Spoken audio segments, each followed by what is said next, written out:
হ্যাঁ, স্পিনিং এর সবার প্রথম সেকশনটাই হচ্ছে আমাদের ব্লু রুম।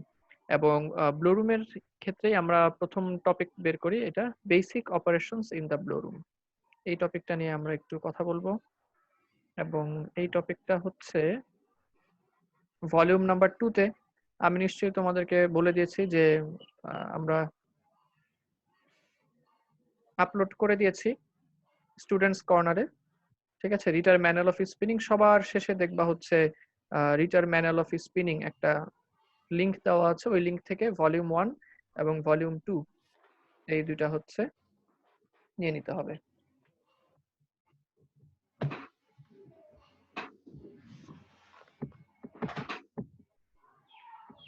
প্রথম টপিকটা basic operations in the blue room.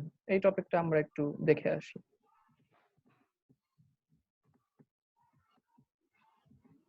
Basic operations in the blue room. তো basic operations in the blue room বলতে দেখে আসি আমরা হচ্ছে কোথায় টপিকটা, এই তো পেয়েছি। আমরা এটা আপাতত মুখে বলে দিই, পরে আমরা হচ্ছে পরীক্ষার সময় কতটুকু পড়া লাগবে আমরা তোমাদেরকে বলে দিব। তার আগে এটা একটু দাগিয়ে নাও তো যারা আছো। The task. হ্যাঁ, ব্লু রুম হচ্ছে একদম দ্বিতীয় ভলিউমের সফট কপির 11 নম্বর পাতায়। আর হচ্ছে যাদের কাছে ক্লেনের বই, ক্লেনের বইয়ের হচ্ছে তোমার সেকেন্ড চ্যাপ্টারের প্রথম পেজই খুঁজে পাবে। প্রথমে একটা হচ্ছে task of the blue room line, এটা একটু দাগিয়ে নাও। একদম প্রথমে যে 1.1 ইন্ট্রোডাকশন এখানেই। ঠিক আছে, task of the blue room line অর্থাৎ একটা আমরা আগে বলেছি যে ব্লু রুমে কিন্তু হচ্ছে একটা মেশিন না, বরঞ্চ এক ঝাঁক মেশিন নিয়ে হচ্ছে একটা ব্লু রুম। ঠিক আছে, তো একটা ব্লু রুম আসলে বেশ অনেকগুলি কাজ করে। কি কি কাজ করে সেটা এখানে বলা হয়েছে। যেমন সবার প্রথম সে যে কাজটা করে, open the material into very fine tuft, অর্থাৎ সবার প্রথম বেলটাকে ওপেন করবে। তোমাদের নিশ্চয়ই মনে আছে যে ব্লু রুমে আমরা কিন্তু বেল নিয়ে আসি, আর বেলটা কিন্তু হচ্ছে ভেরি হাই কম্প্রেসড প্যাকেজ, তাই তো? Highly compressed package of fibres আমরা তাকে বলি বেল। তো বেলের মধ্যে যেহেতু ফাইবারটা খুব হাইলি কম্প্রেসড, আমরা কিন্তু এই হাইলি কম্প্রেসডটা করেছিলাম জায়গা কমানোর জন্য। কিন্তু প্রসেসিং এর শুরুতেই আমার যেটা করতে হবে, এই বেলকে ডিকম্প্রেস করতে হবে, ওপেন করতে হবে। এই জন্য এটা লেখা হয়েছে open the material into very fine tuft. তারপরে দ্বিতীয় কাজ হচ্ছে eliminate most of the impurities, অর্থাৎ আমাদের কটন ফাইবারের মধ্যে প্রচুর পরিমাণ ইম্পিউরিটিস থাকে, আমাদেরকে এই ইম্পিউরিটিস গুলো দূর করতে হবে।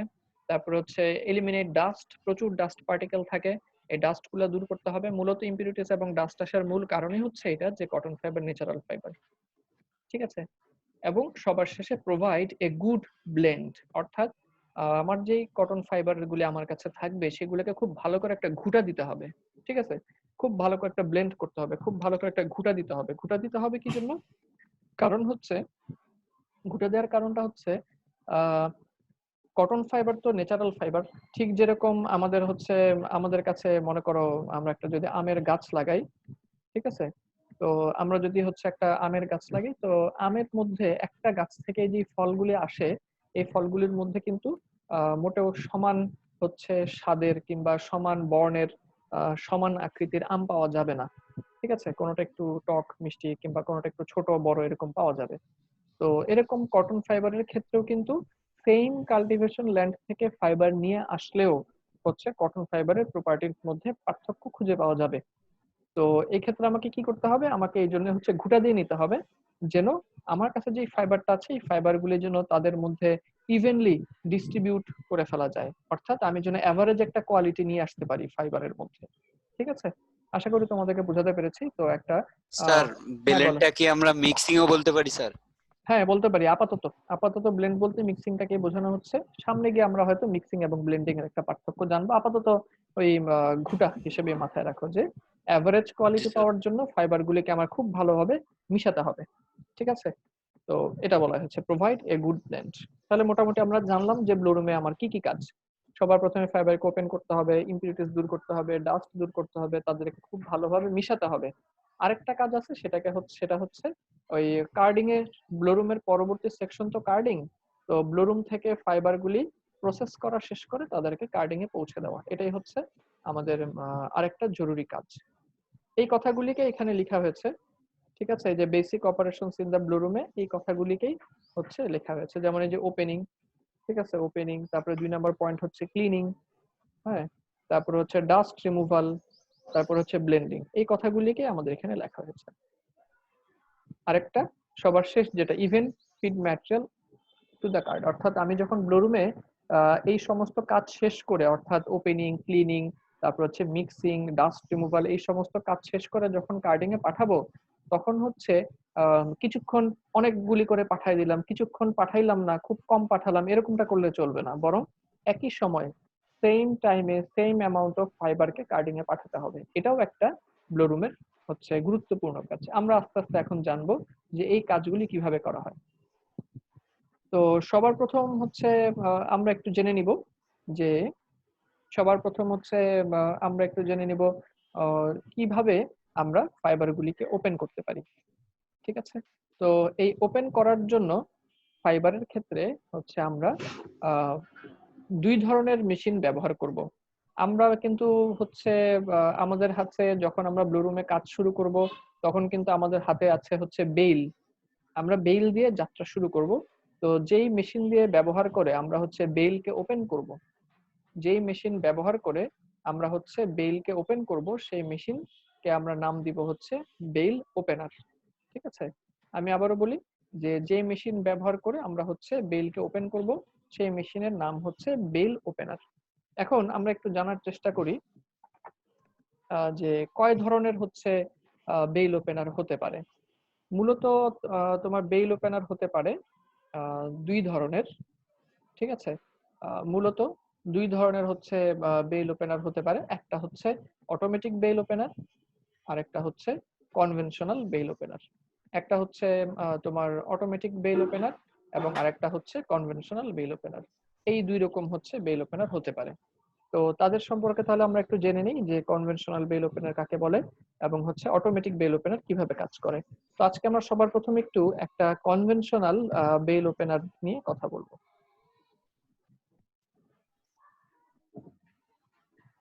অল্প কিছু সময় আছে, কিংবা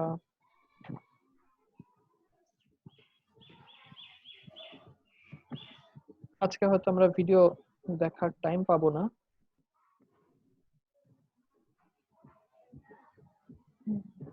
আচ্ছা, আশা করি ডায়াগ্রামটা তোমরা দেখতে পাচ্ছ। জি স্যার। আচ্ছা, তো সবার প্রথম আমরা যেটা করব যে হচ্ছে এখানে একটা কনভেয়র বেল্ট দেখা যাচ্ছে। এখানে দুইটা ছিদ্র, সরি দুইটা বৃত্ত এবং উপরে একটা লাইন টেনে দেওয়া আছে। এটা বলতে বোঝানো হচ্ছে একটা কনভেয়র বেল্ট। কনভেয়র বেল্ট আসলে কি? কনভে মানে হচ্ছে প্রথম যেটা নিয়ে আমরা দেখলাম, সেটা আমরা দেখেছি হচ্ছে একটা কনভেয়র বেল্ট। একটা কনভেয়র বেল্ট আমরা দেখেছি। কনভেয়র বেল্ট, কনভেয়র বেল্ট শব্দটা হচ্ছে কনভে থেকে। ঠিক আছে? তোমরা আগে ছোটবেলায় চিঠি লিখতে না, যে convey my best wishes to the youngers, তার মানে হচ্ছে ছোটদেরকে আমার হচ্ছে শুভেচ্ছা জানিয়ে দিও। কনভে মানে হচ্ছে বহন করা। কনভেয়র বেল্ট মানে হচ্ছে এমন একটা বেল্ট যেটা বহন করবে। তো এখানে কে বহন করবে? সেটাই হচ্ছে কনভেয়র বেল্ট। ঠিক আছে? তো এটা হচ্ছে একটা কনভেয়র বেল্ট। সেই কনভেয়র বেল্টটা ডান দিকে ম্যাটেরিয়ালকে বহন করে নিয়ে যাবে। ঠিক আছে? এই কনভেয়র বেল্টটা ডান দিকে ম্যাটেরিয়ালটাকে বহন করে নিয়ে যাবে। তো এই যে কনভেয়র বেল্টটা ম্যাটেরিয়ালকে ডান দিকে বহন করে নিয়ে যাবে, তো তার মানে আমি বেলগুলিকে এখানে রাখবো। তবে এখানে বোঝার বিষয় হলো কনভেনশনাল বেল ওপেনার আমরা দেখছি তো এই জায়গাটা দিয়ে। তো কনভেনশনালে বেল ওপেন করতে গেলে বেল ওপেনারে আমাদেরকে অবশ্যই বেলকে ম্যানুয়ালি প্রি ওপেন করে নিতে হবে। ঠিক আছে? কনভেনশনাল বেল ওপেনারে in a conventional bale opener we have to pre-open the bales manually. তো আমাদেরকে কিছুটা প্রি ওপেন মানে একদম ছোট ছোট ফ্লকে না, তবে বেলগুলিকে অন্তত পক্ষে খুব হাইলি কম্প্রেসড প্যাকেজ থেকে একটুখানি আলাদা করে, মনে করে এরকম এই সাইজের বড় বড় ফ্লক বা এই সাইজের বড় বড় ফ্লকে করে আলাদা করে তারপরে নিয়ে হচ্ছে ছেড়ে দিতে হবে। অর্থাৎ কখনোই কনভেনশনাল বেল ওপেনারে আমরা একদম আস্ত 220 কেজির বেলকে ছেড়ে দিতে পারবো না। ম্যানুয়ালি প্রি ওপেন করে, ঠিক আছে, তারপরে হচ্ছে আমাদেরকে বেলের এখানে কনভেয়র বেল্টের এখানে ছেড়ে দিতে হবে। আশা করি তোমাদেরকে এইটুকু কথা বোঝাতে পেরেছি। তো কনভেয়র বেল্ট যেহেতু বহন করে, তো এই জায়গায় আমরা যে বেলটাকে দিব, যেমন মনে করো এই জায়গায় আমরা যে হচ্ছে বেলটাকে দিয়ে দিলাম, ঠিক আছে, এই মনে করো আমরা একটা বেল দিয়ে দিলাম। হ্যাঁ, এখানে ফাইবারে ফ্লক, ফাইবারে ফ্লক, ফাইবারে ফ্লক, এখানে আমরা বেশ কিছু মনে করো ফাইবারে গুচ্ছ আকারে দিয়ে দিলাম। তাহলে কনভেয়র বেল্ট কি করবে? কনভেয়র বেল্টটা তো এইদিকে বহন করে নিয়ে যাচ্ছে, তার মানে এই কনভেয়র বেল্টটা হচ্ছে এই নিচের এই বেল্টের উপরে এনে ছেড়ে দিবে। ঠিক আছে, তাহলে নাম্বার 1 এটা আমরা পেলাম হচ্ছে কনভেয়র বেল্ট। নাম্বার 2, তো যার উপরে ছেড়ে দিল, এই যে তাহলে ফাইবারগুলি কোথায় চলে আসবে তখন ছেড়ে দেওয়ার পরে? ফাইবারগুলি চলে আসবে হচ্ছে নিচে। ফাইবারগুলি এই কনভেয়র বেল্ট, দ্বিতীয় যে কনভেয়র বেল্ট, সেই কনভেয়র বেল্টের এখানে এসে তারা জমা হয়ে যাবে। এই দ্বিতীয় নম্বর হচ্ছে যে কনভেয়র বেল্টটা আমরা দেখতে পাচ্ছি, এই কনভেয়র বেল্টের নাম হচ্ছে বটম ল্যাটিস। তাহলে প্রথম কম্পোনেন্ট আমরা পেয়েছি হচ্ছে কনভেয়র বেল্ট। ঠিক আছে, প্রথম যে কম্পোনেন্ট আমরা পেলাম সেটাকে আমরা বললাম হচ্ছে কনভেয়র বেল্ট। তারপরে 2 নম্বর যেই বেল্টটাকে আমরা দেখলাম সেটাকে আমরা বলবো হচ্ছে বটম ল্যাটিস। এটাও আসলে একটা কনভেয়র বেল্ট, কিন্তু সে বটম ল্যাটিস নামে পরিচিত। সে করে কি, যেই ফাইবারগুলি বটম ল্যাটিসে এসে পড়বে, সে এই ফাইবারগুলিকে একটুখানি নিচ থেকে দেখো একটু ইনক্লাইন্ড কিন্তু, হ্যাঁ, সে একটুখানি উপরের দিকে তুলে দিবে। ঠিক আছে, সে একটুখানি উপরের দিকে তুলে দিবে। তো যখন সে একটুখানি স্যার বটম ল্যাটিসটা স্যার হ্যাঁ বটম বলো। ল্যাটিসটা কই? স্যার এটা আরেকবার একটু বলেন, এই যে বটম বটম ল্যাটিস। ল্যাটিসের যে এটা, এই ছোট্ট কনভেয়র বেল্টটা, এটা হচ্ছে বটম ল্যাটিস। আচ্ছা ঠিক আচ্ছা, আছে, হ্যাঁ, এটা হচ্ছে একটু একটা বটম। ইনক্লাইন্ড আছে। জি জি, কিছুটা ইনক্লাইন, সে মেটেরিয়ালটাকে একটু উপরের দিকে তুলে দেওয়ার চেষ্টা করলো। ঠিক আছে, এই মেশিনটা আমাদের ল্যাবে আছে, অটোমেটিক বেল ওপেনার ল্যাবে নাই, কারণ অটোমেটিক বেল ওপেনার খুবই দামি মেশিন। তো বটম ল্যাটিসটা হচ্ছে একটুখানি উপরের দিকে তুলে দিল। তুলে দেওয়ার পরে আরেকটা কনভেয়র বেল্ট দেখা যাচ্ছে যেটা একদম খাড়া হয়ে উপরের দিকে চলে গেছে, এবং এই কনভেয়র বেল্টটার গায়ে কিন্তু দেখো ছোট ছোট ছোট ছোট স্পাইক বসানো আছে, তাই না? হ্যাঁ, আমি দেখতে পাচ্ছি, আমার মনে হয় তোমরাও দেখতে পাচ্ছ। এই লম্বা যে স্পাইক, এই লম্বা যে ল্যাটিসটা, যে কনভেয়র বেল্ট, এটার গায়ে ছোট ছোট স্পাইক লেগে আছে। এই অবস্থায় এটাকে হচ্ছে আমরা বলবো স্পাইকড ল্যাটিস। এটার নাম আমি লিখে দিচ্ছি। বটম ল্যাটিসের পরে নাম্বার 3 হচ্ছে স্পাইকড ল্যাটিস। স্পাইকড ল্যাটিস কেন? কারণ হচ্ছে এই স্পাইক ল্যাটিসের মধ্যে তার গায়ের মধ্যে কিন্তু প্রচুর এই ছোট ছোট হচ্ছে স্পাইক বসানো আছে। স্পাইক বসানো আছে, ছোট ছোট স্পাইক বসানো। কেন স্পাইক বসানো? নিশ্চয়ই বুঝতে পারছো যে বটম ল্যাটিস তো ফাইবারটাকে স্পাইক ল্যাটিস পর্যন্ত পৌঁছায় দিচ্ছে, এরপরে স্পাইক ল্যাটিস করে কি, উপরের দিকে উঠে যাচ্ছে, তাই না? তো স্পাইক ল্যাটিসের গায়ে যেহেতু অনেক ছোট ছোট স্পাইক, তো ফাইবার গুলা করবে কি, স্পাইক ধরে ধরে ধরে ধরে উপরের দিকে উঠে যাবে। এই জিনিসটা কি বোঝা গেল? আচ্ছা, তো স্পাইক ল্যাটিসের হচ্ছে কাজ আমরা বুঝতে পারলাম। এখন স্পাইক ল্যাটিসের কাজ যে আমরা বুঝতে পারলাম, তাহলে আমি তোমাদের জন্য আবার একটু এইটুকু অংশ রিপিট করছি। সবার প্রথম আমরা 3টা কম্পোনেন্টের নাম তাহলে আমরা এখন জানি। প্রথমটা কি বললাম? প্রথমটা বললাম হচ্ছে কনভেয়র বেল্ট, এই যে এটা। ঠিক আছে, কিংবা তোমরা এটাকে কনভেয়র বেল্টটাকে অন্যগুলির সাথে মিলিয়ে তোমরা এটাকে মনে করো নাম দিতে পারো কনভেয়র বেল্ট বা বা oblique feed lattice. Feed lattice, তাহলে হচ্ছে অন্যগুলির সাথে নামের মধ্যে মিল থাকলেও মনে রাখতে সুবিধা হবে, ফিড ল্যাটিস বলতে পারো। তো এটা হচ্ছে ফিড ল্যাটিস। এখানে আমরা হচ্ছে এক গাদা বেল গুলিকে রাখবো। হ্যাঁ বলো। কার কাজ? ফিড ল্যাটিস, হ্যাঁ হ্যাঁ, এটা কাজ হচ্ছে ফিড দেওয়া আর কি। আমরা এখানে বেল গুলিকে ম্যানুয়ালি প্রি ওপেন করে এখানে রাখবো, আর অ্যারো দেওয়া আছে, তার মানে ফিড ল্যাটিসটা সব সময় সামনের দিকে মুভ করছে। ম্যাটেরিয়ালটা তখন কোথায় চলে যাবে? ম্যাটেরিয়ালটা চলে যাবে হচ্ছে বটম ল্যাটিসে এসে জমা হয়ে যাবে। এই মনে করো বটম ল্যাটিসে এসে জমা হয়ে গেল ফাইবার গুলা, ফাইবারের ফ্লক গুলা। স্যার আমাদেরকে এই ফিগারটা আঁকা হ্যাঁ জানতে হবে? অবশ্যই, হ্যাঁ অবশ্যই অবশ্যই, এটা খুবই জরুরি। তো ফিড ল্যাটিসটা করবে কি, ফিড ল্যাটিসটা এরপরে ফিড ল্যাটিসটা যখন বটম ল্যাটিসে ছেড়ে দিল, ফাইবারের ফ্লক গুলা হবে কি বটম ল্যাটিসের মাধ্যমে চলে যাবে স্পাইক ল্যাটিসের গায়ে, এবং স্পাইক ল্যাটিসের গায়ে কিন্তু হচ্ছে প্রচুর ছোট ছোট স্পাইক দেখা যাচ্ছে। এই অবস্থায় এই স্পাইক ল্যাটিস গুলার হচ্ছে এই ফাইবারের ফ্লক গুলো যেভাবে লেগে থাকবে, এখানে একটা, এখানে একটা, এইভাবে, বোঝা যাচ্ছে? এই স্পাইকের গায়ে লেগে এই ফ্লক গুলা হচ্ছে উপরের দিকে উঠে যেতে থাকবে। এটুকু কি বুঝতে পারছি? আচ্ছা, এটা হচ্ছে নাম্বার 3, এটা হচ্ছে নাম্বার 3। হ্যাঁ, আর এটা হচ্ছে নাম্বার 2 বটম ল্যাটিস। এরপর এখানে একটা রোলার আছে, এটাকে আমরা দিয়ে দিলাম হচ্ছে নাম্বার 4, নাম্বার 4। এবং এই নাম্বার 4 যেটা, তার নাম হচ্ছে ইভেনার রোলার, এবং ইভেনার রোলার ঘুরবে হচ্ছে এই দিকে, অর্থাৎ ক্লকওয়াইজ ঘুরবে। ইভেনার রোলার ঘুরবে হচ্ছে ক্লকওয়াইজ, ঠিক আছে? ইভেনার রোলার আমি নামটা একটু লিখে দিচ্ছি যেন তোমাদের হচ্ছে বুঝতে সুবিধা হয়। তো স্পাইক ল্যাটিস স্যার নাম্বার, বইয়ে কি নামগুলো সহ ফিগার আঁকা নেই স্যার?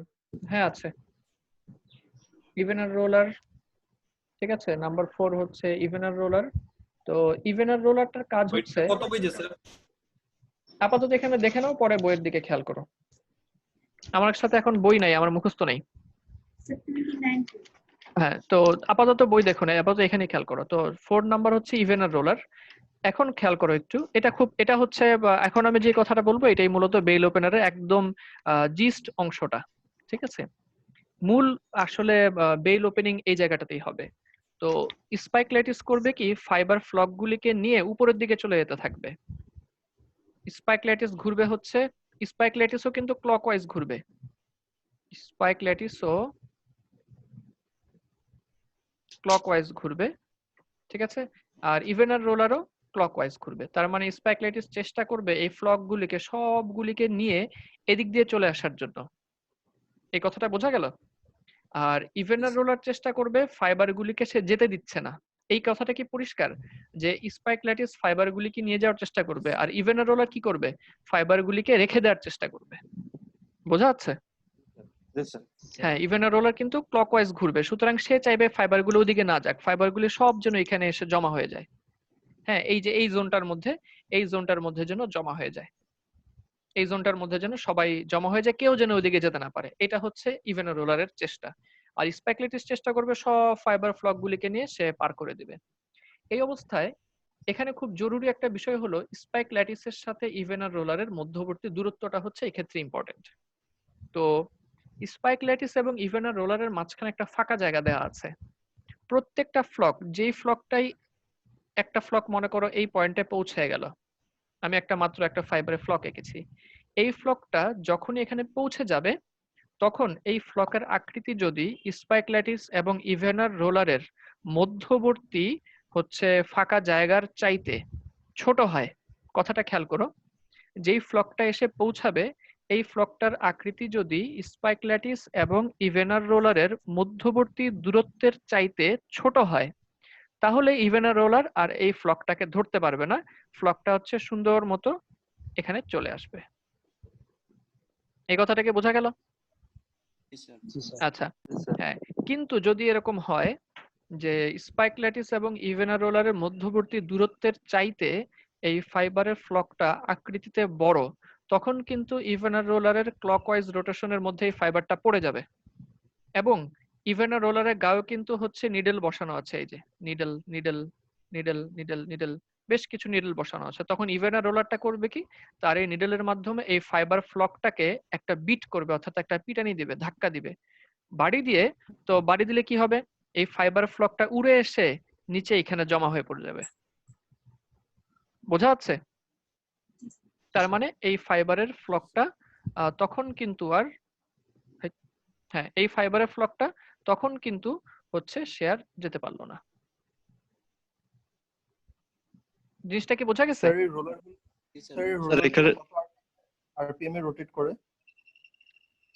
এটা হচ্ছে মেশিন অনুযায়ী ভ্যারি করে। এখন আমরা আপাতত আরপিএম নিয়ে মাথা ঘামাচ্ছি না, পরে যখন এটার স্পেসিফিকেশন পড়বো তখন আমরা আরপিএম নিয়ে মাথা ঘামাবো। স্যার আপাতত এখানে এটা কি বোঝা যাচ্ছে কিনা? হ্যাঁ বলো। স্যার এই ফ্লকটা কি আবার স্যার হ্যাঁ, বটম ল্যাটিসে আসবে? হ্যাঁ, যদি এই যে ধাক্কা খায়, এই ফ্লকটা ধাক্কা খেয়ে আকৃতি বড় হওয়ার কারণে সে যেতে পারলো না, ধাক্কা খেয়ে সে এই মাঝখানে এসে পড়ে গেল। তো তার মানে কি, সে আবার কিন্তু বটম ল্যাটিসের উপরে এসে পড়ে গেল। তবে এখানে একটা জিনিস ঘটবে, খেয়াল করো, ফাইবারের ফ্লকটাকে যখন ইভেনার রোলার ধাক্কা দিবে, তখন তুমি বলো তো ধাক্কা খাওয়ার ফলে কি এই ফ্লকটা আগের মতো সাইজেই থাকবে নাকি ছোট হয়ে যাবে? ছোট হয়ে যাবে স্যার, হ্যাঁ কিন্তু অবশ্যই ফাইবার কিন্তু থেকে ফ্লকটা ছোট হয়ে যাবে। হ্যাঁ, তার মানে ফাইবারের ফ্লক যখনই বাড়ি খেয়ে নিচে পড়ে যাবে তখনই কিন্তু ফাইবারের ফ্লকটা মনে করে সে দুইটা ভাগে ভাগ হয়ে এই বটম ল্যাটিসের উপরে পড়ে গেল। তাহলে কি হবে, আবার এই ফ্লক দুইটা হচ্ছে বটম ল্যাটিস থেকে স্পাইক ল্যাটিসে বেয়ে বেয়ে বেয়ে বেয়ে উঠার চেষ্টা করবে, সে আবার এখানে চলে আসবে। যদি যেহেতু সে ইতিমধ্যে ছোট হয়ে গেছে, যদি সে আহ আহ, এখন এইরকম ছোট হয়ে থাকে যে ইভেনা রোলার এবং স্পাইক ল্যাটিসের মধ্যবর্তী ফাঁকা জায়গার চেয়ে তার সাইজ এখন ছোট হয়ে গেছে, তাহলে সে রক্ষা পেয়ে ওদিকে চলে যাবে। ঠিক আছে। আর যদি এরকম হয় যে না, সে এখনো হচ্ছে স্পাইক এবং ইভেনা রোলারের মধ্যবর্তী জায়গার চেয়ে তার সাইজ এখনো বড়, তাহলে সে কিন্তু ইভেনা রোলার তাকে আবার আঘাত করবে, সে আবারও এখানে এসে পড়বে। তবে হ্যাঁ, আঘাতের ফলে সে আগের চাইতে আরো ছোট হয়ে যাবে, আবার এদিক দিয়ে উঠার চেষ্টা করবে। যদি এখন ছোট হয়ে যায় তাহলে পার হয়ে যাবে, যদি এখনো ছোট না হয় তাহলে সে আবার ধাক্কা খাবে, এবং ধাক্কা খেয়ে সে আরেকটু ছোট হয়ে আবার বটম রোলার উপরে এসে পড়বে। এভাবে হচ্ছে চলতেই থাকবে। এইটুক কথা কি বোঝা গেল? জি স্যার। জি আচ্ছা, স্যার। স্যার আমরা এক কথায় কি বলতে পারি যে এটার কাজটা আবার একটু বলো। এক কথায় তাহলে আমরা মানে ইভেন রোলের কাজটা কিভাবে লিখতে পারি? আচ্ছা, স্যার কিভাবে লিখতে পারি? বড় ফ্ল্যাগকে ছোট করা এমন কিছু স্যার।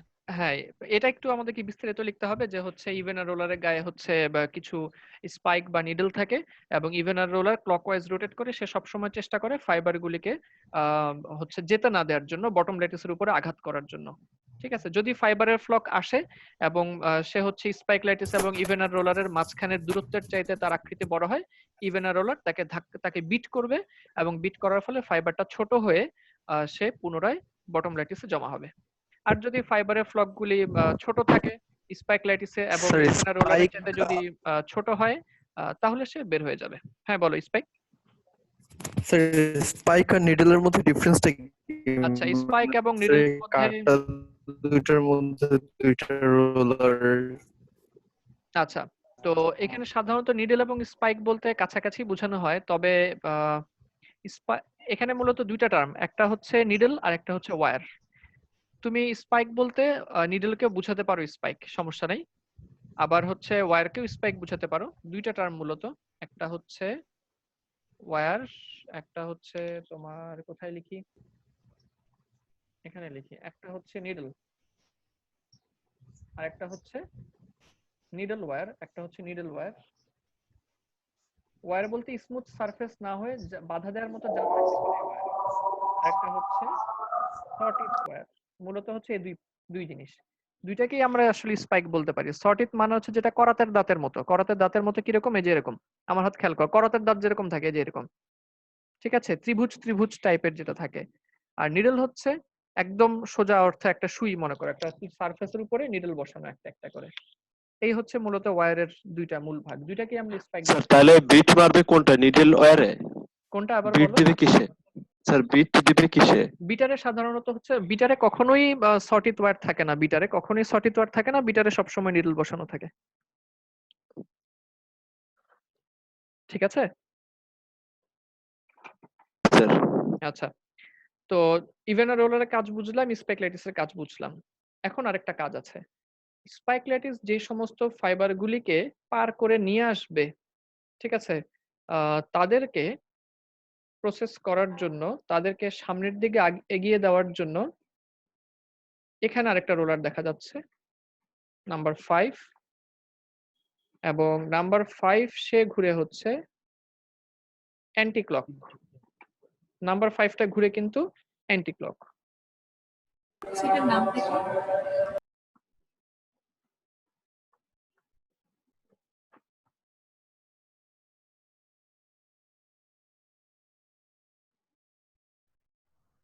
নাম্বার 5 যে রোলারটা হচ্ছে আমরা লিখলাম, নাম্বার 5 রোলারটার নাম হচ্ছে টেক অফ রোলার। ঠিক আছে, নাম্বার 5 যে রোলারটা, এটার নাম হচ্ছে take off roller. Take off roller কেন? কারণ হচ্ছে এই স্পাইকুলেটিস যাদেরকে নিয়ে আসবে, টেক অফ রোলার তাদেরকে রিসিভ করে তারপরে পরবর্তী মেশিনের দিকে পাঠিয়ে দিবে। এখানে আরো কিছু রোলার আঁকা আছে, এটা আসলে মূলত একটা ক্লিনিং ইউনিট। এটা নিয়ে আপাতত আমরা মাথা ঘামাবো না। এটা ছাড়াও এই ইউনিটটা ছাড়াও, আচ্ছা, এই ইউনিটটা ছাড়াও হচ্ছে আমাদের তোমার বেল ওপেনার কাজ করে। এটা মূলত একটা অ্যাডিশনাল ইউনিট, এটা নিয়ে আপাতত আমরা মাথা ঘামাচ্ছি না। এটা একটা এডিশনাল ক্লিনিং ইউনিট অ্যাটাচ করে দেওয়া, কিন্তু মূল automatic bale opener conventional bale ওপেনারের কাজ এখানেই শেষ, টেক অফ রোলারের উপরে। স্যার তবে হ্যাঁ, তাহলে আউটপুট বলো বলো। আউটপুটটা কোন দিক দিয়ে যাবে? এই যে আউটপুট এদিক দিয়ে হয়ে পরবর্তী মেশিনে চলে যাবে ডাক্ট হয়ে। আমরা হচ্ছে এখানে নিউমেটিক ট্রান্সপোর্টেশনের মাধ্যমে নিব, অর্থাৎ হচ্ছে একটা ব্লোয়ার ফ্যান দিয়ে ফাইবারের ফ্লকগুলিকে হচ্ছে পরবর্তী মেশিনের দিকে পাঠিয়ে দিব, অর্থাৎ ফ্লকগুলি স্যার তাহলে ছোট ছোট ফ্লক আকারে বের হয়ে যাবে। স্যার নিচে এই যে দুইটা রোলার আছে দেওয়া, হুম, হুম। এইটার কাজ কি স্যার? এটা একটা স্যার, ক্লিনিং এটার কাজ কি? ইউনিট। হ্যাঁ, এটা একটা ক্লিনিং ইউনিট। আপাতত কনভেনশনাল বেল ওপেনের মধ্যে আমরা এটা পড়তে যাচ্ছি না। এটা একটা অ্যাডিশনাল ক্লিনিং ইউনিট যেখানে ফাইবারের মধ্যে কিছু পরিমাণ ক্লিনিং হবে আর কি। তো এটা একটা অ্যাডিশনাল ড্র করার সময় তো আমরা এটা আঁকবো। হ্যাঁ, না আঁকার দরকার নাই। তোমরা হচ্ছে যখন যদি পরীক্ষায় কনভেনশনাল বেল ওপেনার আসে তাহলে এই ডাক্টটা এভাবে দিয়ে এদিক দিয়ে বের করে নিয়ে চলে যাবা। এই ক্লিনিং ইউনিটটা এখানে স্যার আরেকবার স্যার হ্যাঁ বলো, কোন কথাটা আরেকবার স্যার বলতে আরেকবার হবে? দেখেন স্যার কতটুকু হ্যাঁ, পর্যন্ত এই যে আঁকবো? এ এবং এই দুইটা রোলার আছে না, এটা একটা অ্যাডিশনাল স্যার। Cleaning unit. তো এই অ্যাডিশনাল ক্লিনিং ইউনিটটা আমাদের আঁকার প্রয়োজন নাই। আমরা করব কি, এই তীর চিহ্ন দিয়ে এই ডাক্ট অর্থাৎ এই পাইপটা দিয়ে দেখাবো যে চলে যাবে, অর্থাৎ এই এ এবং দুইটা রোলার এগুলি আঁকবো না, এগুলি ছাড়া এই পাইপটা একে দিয়ে বের করে নিয়ে চলে যাব। বোঝা গেছে? আচ্ছা ওকে স্যার। আচ্ছা, তাহলে আমি কি এখান আবার থেকে কি টাইপের কোশ্চেন থাকতে পারে স্যার? এখান থেকে খুব সহজ কোশ্চেন, সেটা হচ্ছে তোমাদেরকে একটা কনভেনশনাল বেল ওপেনারের ওয়ার্কিং প্রিন্সিপাল ব্যাখ্যা করতে হবে এবং ডায়াগ্রাম আঁকতে হবে। কনভেনশনাল বেল ওপেনার ডায়াগ্রাম এঁকে সেটাকে ব্যাখ্যা করতে হবে, ঠিক আছে? তো এখানে স্যার ওয়ার্কিং প্রিন্সিপাল যদি আপনি দেওয়া হয় তো সেক্ষেত্রে যেগুলো লিখে দিচ্ছেন আপনি ওইগুলোর উপর দিয়ে লিখতে হবে। জি জি জি হ্যাঁ, যেমন নাম্বার 1, এটা নাম্বার 1 এর নাম আমরা বলেছি পাঁচটা ফিড পয়েন্ট ল্যাটিস। দিয়ে হ্যাঁ হ্যাঁ, তো এখানে মূলত আমাদের বিবরণ দেওয়া আছে, সমস্যা নেই, বইতে বিবরণ দেওয়া আছে, ঠিক আছে? তারপর হচ্ছে কিংবা কেউ চাইলে একদম হুবহু মুখস্থ না করে এটাকে প্যারাগ্রাফ আকারে লিখতে পারো, ঠিক আছে? আমি যে কথাগুলি বললাম এগুলি লিখলেই হয়ে যাবে। তবে বেশিরভাগ সময় দেখা যায় যারা এই মানে সুযোগের সদ্ব্যবহার করে তারা সাধারণত পড়ে দেখে না, সেটা একটা ভুল হবে। কিন্তু তুমি যদি জিনিসটা না পড়ো তাহলে হচ্ছে ভুল করবে। আচ্ছা, আমি হচ্ছে সব ড্রয়িং গুলা মুছে দিচ্ছি। হুম, যেমন এখান থেকে হচ্ছে লেখা আছে এটা বেশ সুন্দর করেই। স্যার আমাদের কি ডায়াগ্রামে এরকম বক্স মতো আঁকতে হবে না স্যার? ল্যাটিস আর বিটার গুলো দেখাই দিলে বক্স হবে আঁকলে স্যার। একটা বক্স অবশ্যই এইটুক পর্যন্ত একটা বক্স আঁকতে হবে, এই তো 3-4টা টান দিলে একটা বক্স হয়ে গেল, জি স্যার। ঠিক আছে?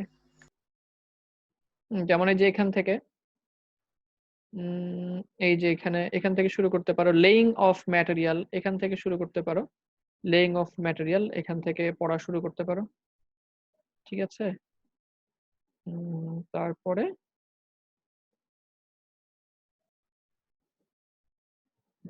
এখানে চলে আসতে পারো।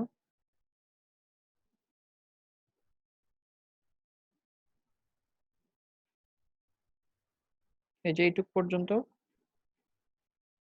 এই যে ইভেনার রোলার এইটুক পর্যন্ত, অর্থাৎ উপরের এই যে এখান থেকে লেইং অফ ম্যাটেরিয়াল 4-7 নম্বর লাইনের হচ্ছে লেইং অফ ম্যাটেরিয়াল এখান থেকে শুরু করে এই ইভেনার রোলার এইটুকু পর্যন্ত, ঠিক আছে? ইভেনার রোলার এইটুকু পর্যন্ত। অবশ্য ওর এখানে আবার টেক অফ রোলার নিয়ে ওরা কথা বলে নাই। হ্যাঁ, ওরা সামান্য পরবর্তীতে একটা ক্লিনিং ইউনিটের কথা বলে দিছে এখানে, যে অক্সিলিয়ারি ইউনিট, অর্থাৎ এ এবং এটা হচ্ছে একটা অক্সিলিয়ারি ইউনিট, এটা আপাতত আমাদের দরকার নাই। হ্যাঁ, আমাদের হচ্ছে বেসিকটা পরীক্ষায় থাকলেই চলবে।